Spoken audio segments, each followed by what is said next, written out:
सुना पाई के देहिया तोहर जराई के ना अपने ही चलबई है अनधन सुना पाई के देहिया तोहर जराई के ना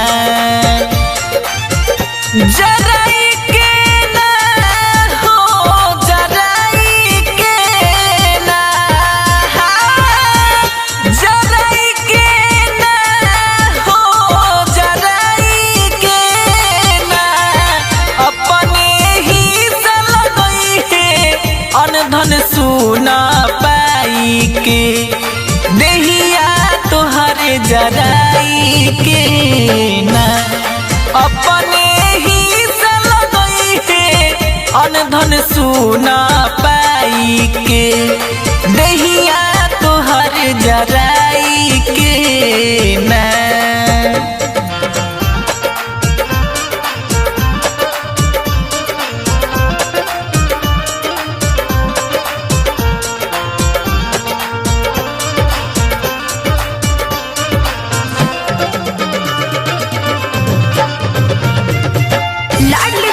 रिकॉर्डिंग स्टूडियो दिल्ली।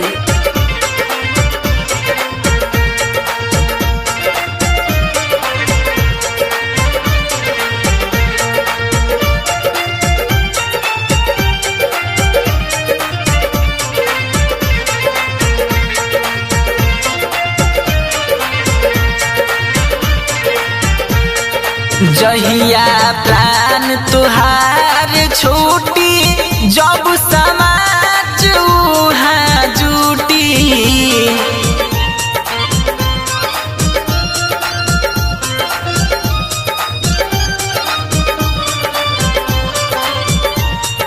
जहिया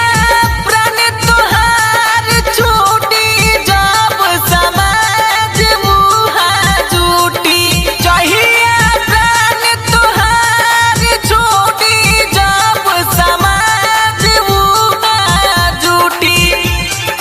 दू गज कपड़ा मंगई है उहो रखिल खाई के दू गज कपड़ा मंगई है उहो रखिल खाई के देहिया तोहर जराई के ना अपने ही चलबई है अनधन सुना पाई के देहिया तोहर जराई के ना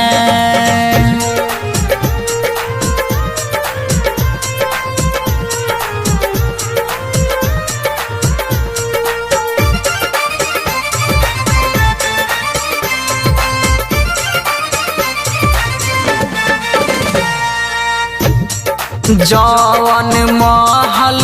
कैला खाड़ा होई ओही में बटवारा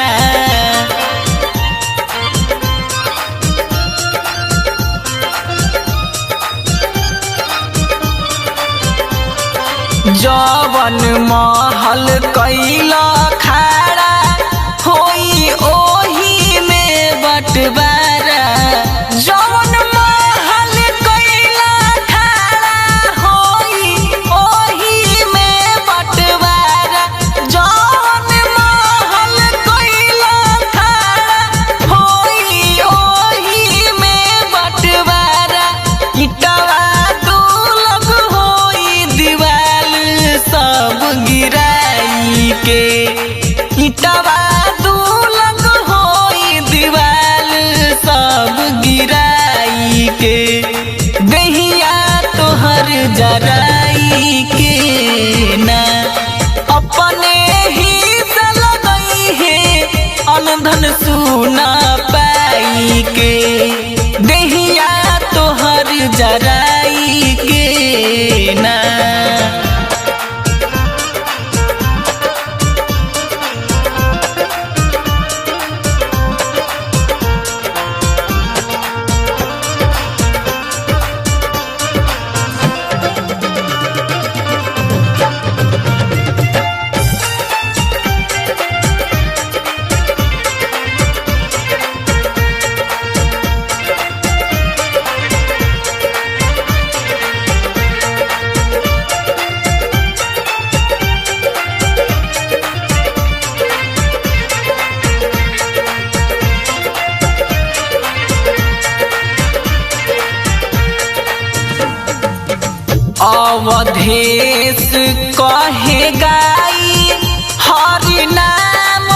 जपलय भाई।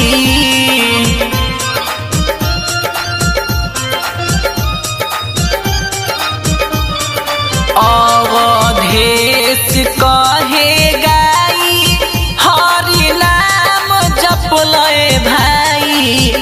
अवधेश कहे गाई हरि नाम जपलय भाई। अवधेश कहे गाई हरि नाम जपलय भाई। दयालु दीनानाथ लिखे निर्गुण इहे बनाई के देहिया तोहर जराई के ना